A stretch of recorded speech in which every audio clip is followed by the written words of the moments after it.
Hi, it's Gary. Welcome to today's video. Well, here we are, we're nearly at the end of June. It's time to wrap up my pens that I've been using this month.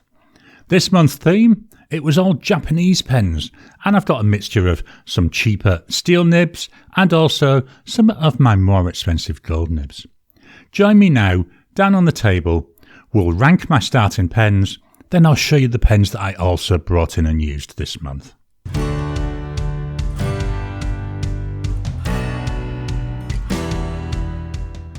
Welcome down to the table. So, Japanese month. I started the month with a Platinum Preppy with Herbin Éclat de Saphir. I think I mangled the pronunciation. The Pilot Prera with Robert Oster Tranquility. Sailor 1911 Junior with Pilot Iroshizuku Momiji. The Pilot E95S with Diamine Seize the Night. The Sailor ProGear Slim, again with Diamine Tranquility. And the Pilot Custom Heritage 92 with Van Dieman's Apple Island Green. All the pens this month performed really well. They're all good writers, they're all consistent writers, but as I normally do, I have to rank them. So let's jump on in and go through the rankings. At position number 6, I decided to give that to the Sailor 1911 Junior. Main reason for this, I've got to be honest, is the nib. It's a medium fine nib. It's just too fine for me. It puts down a nice line. It's very consistent. I'd say all of them are. I just didn't enjoy it. I prefer broad nibs. So partly it's down to nib choice, and there isn't a lot of nib choice with this pen. The pen itself does feel small in the hand. There we go. I found I needed to use this posted. Posted is actually quite nice, it's not too bad. It's not back heavy, which is a pleasant change, because quite often I find posted pens feel back heavy. It's a cartridge converter, still got ink in it. One of the things with this medium fine nib, the ink, it lasts and lasts and lasts, which is really nice. Of the pens I started the month with, this is the only one that's still got the original fill. All the others are either now empty or I've put more ink in it. I do like the transparent feed on this. Hopefully we can catch that on the camera. So you can actually see the ink colour there in the feed. Hopefully the camera's catching that. It's a very light pen. It's not a heavy pen at all. I say it's nice. I don't mind it. It's just too fine for me. Just not for me really. So with all that, I've decided this comes in at position number 6. So that's the Sailor 1911 Junior. At position 5, just straighten up this paper, I don't know, I knocked it off already. Position number 5. Again, had to think long and hard about this, and I've decided to give it to the Pilot Pereira. It's a nice pen. As I'm saying, they're all nice. It's got a medium nib, so we have got a slightly wider line on there, which is nice. It's fairly fast drying as a combo. Again, quite nice. It's just, to me, it's a bit too long for a pocket pen. So unposted, it's just hanging in there. Posted, yeah, it's all right, but it starts to feel back heavy for me, which is a shame because I struggle unposted and it just doesn't feel comfortable posted. The section is quite nice and this is just about the right width. It's not too small, it's not too big. It's quite comfortable. Got a small nib on there. Most of these have got small nibs on. It's another one with a cartridge converter. Now, I did have issues with this. When I did the half-time report, we had ink in the barrel. And I had ink here above the plunger. Now, this has been through my Sonic about 5 times. So it's had about an hour going through my Sonic. And even now, there's still a tiny bit of ink in there. Not as much as there was, as it was completely full, but I think that's now completely full of water. So what I'm going to have to do is work out how to strip this down. I know there's a way to do it, I just haven't had the time. So I need to strip down this converter, give it a good clean out, maybe a little bit of silicone grease before I next use it. Again, it's a nice pen. I like here with the cap, we've got the pen liner. Hopefully I can try and capture that on the camera for you. If you can see in there, there's a liner in there. So when you put the nib in, it butts up against that, helps to seal it, helps to keep it from drying out. This nib, I've left it for a few months and it hasn't dried out. So the Pilot Pereira, that comes in at position number 5. So they were the 2 easy ones. The rest of them, I had to think a little bit more on. At position number 4, I've decided to go for the Pilot Custom Heritage 92. So one of the more expensive pens at 355 Aussie dollars. Let me just fetch that up so you can see the grid. It's a nice pen. It's a gold nibbed pen, 14 karat gold. I don't like the fact it's got this rhodium plating, but that's just me. That's very personal. But I can understand why, because it matches the trim. It's a piston filling pen. The piston mechanism takes up about half of the body, so you lose a lot of capacity there. The piston works really nice. It's nice and smooth. With it being a piston filling pen, cleaning it out was a bit of a pain. I just had to keep going and going and going and going and going, till eventually it was cleaned out.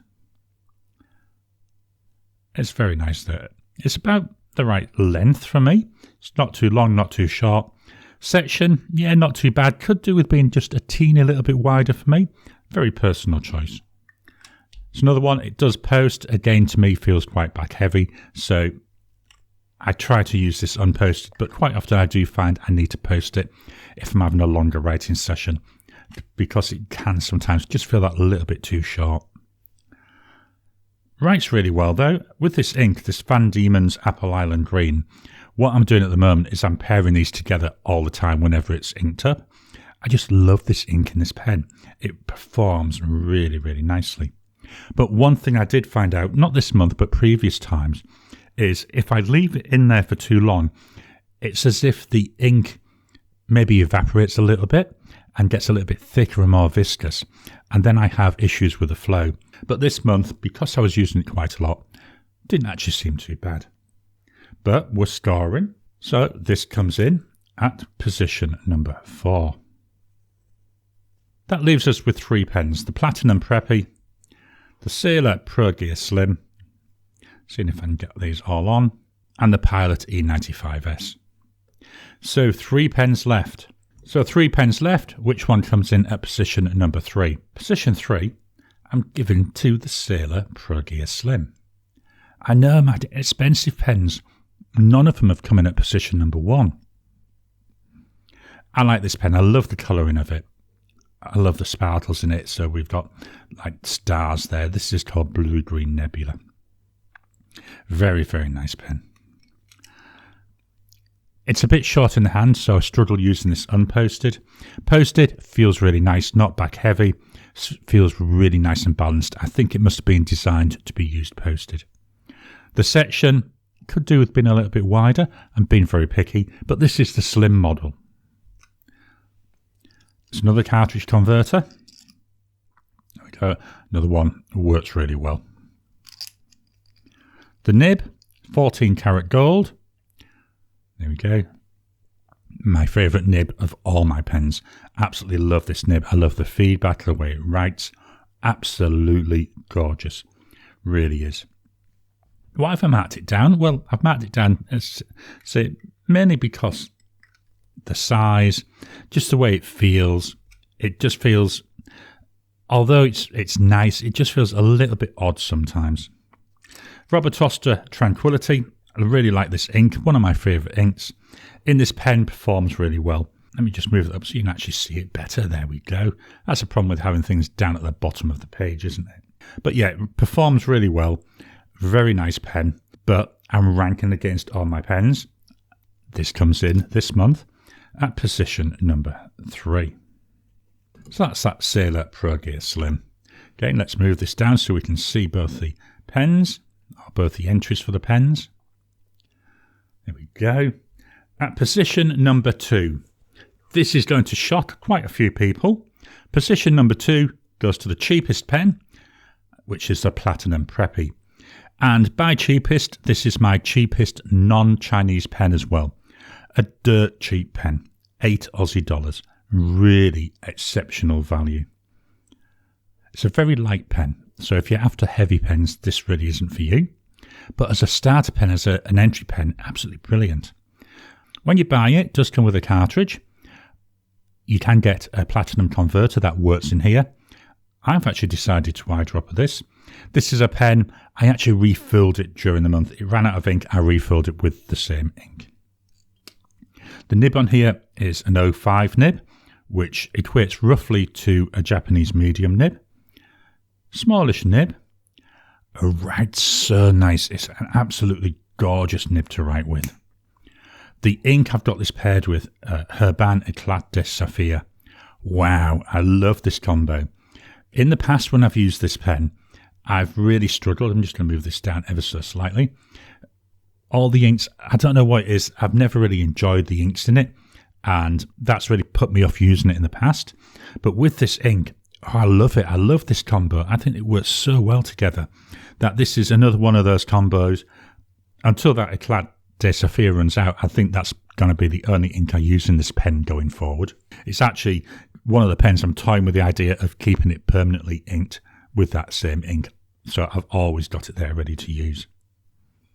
Very fast drying combo, which is nice. So for note taking, it worked really, really well. So we're with our rankings. This comes in at position number 2. So that's the Platinum Preppy. So the winning pen, position number 1, goes to the Pilot E95S.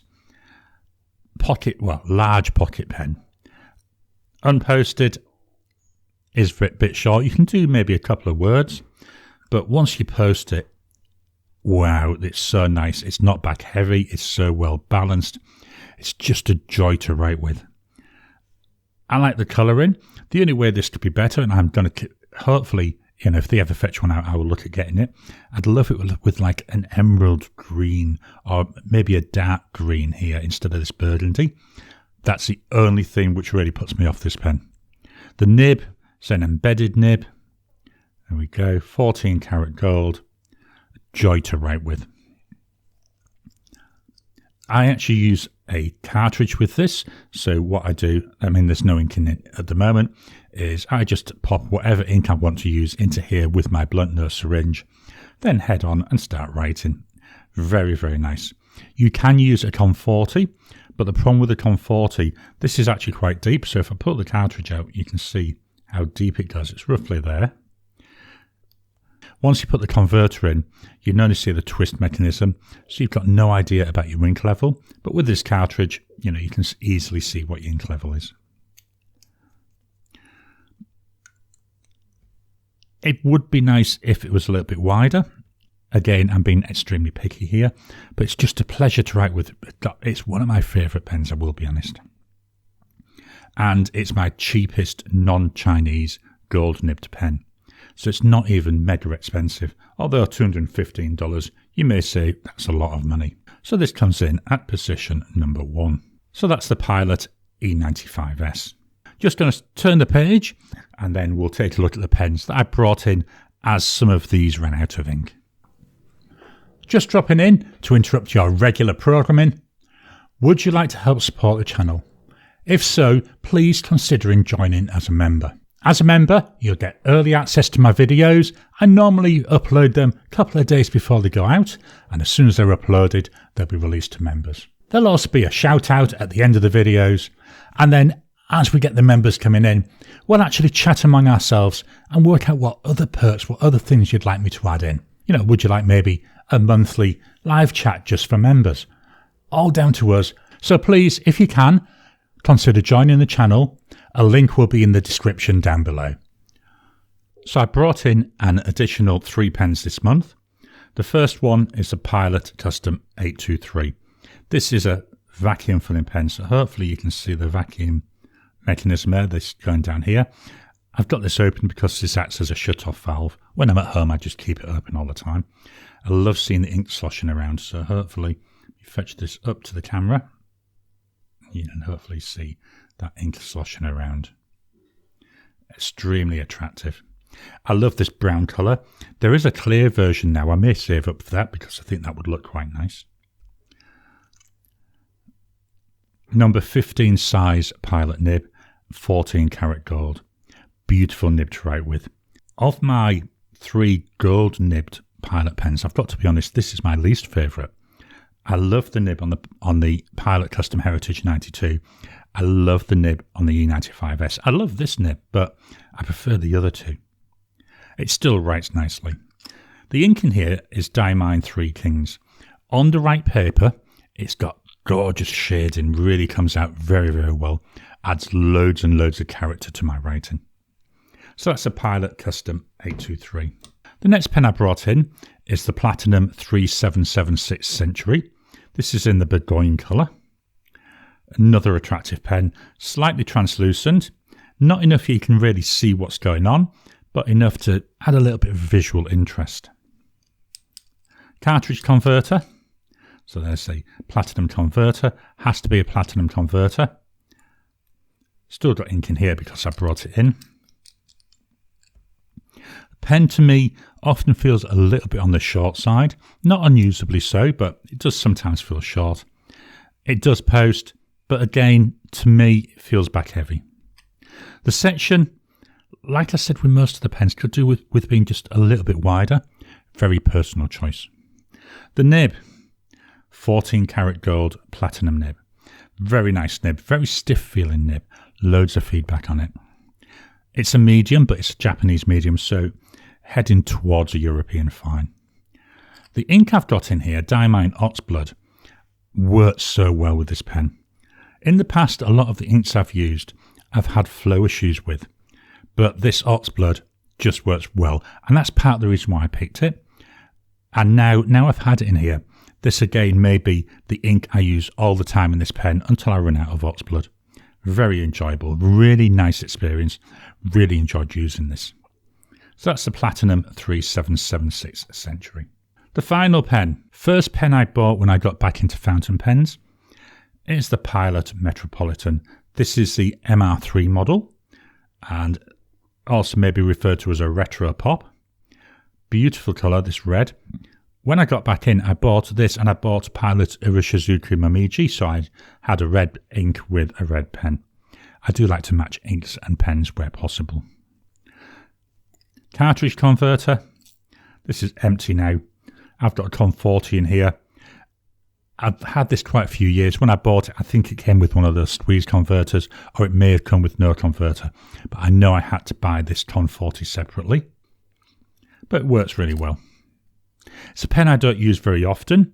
When I got back into pens, I thought I'd be more of a fine person, so I bought it with a fine nib. To be honest, I don't like it. It's too thin for me. But that's just, again, as my tastes have evolved, I now prefer the more wider nibs. I say my preference, it's broad nibs. Diamine Red Dragon, because it's a fine, I wanted a darker red. Diamine Red Dragon works really well. No flow issues. I've left it sat for a few weeks between uses and it's written straight off, so it's a good quality pen.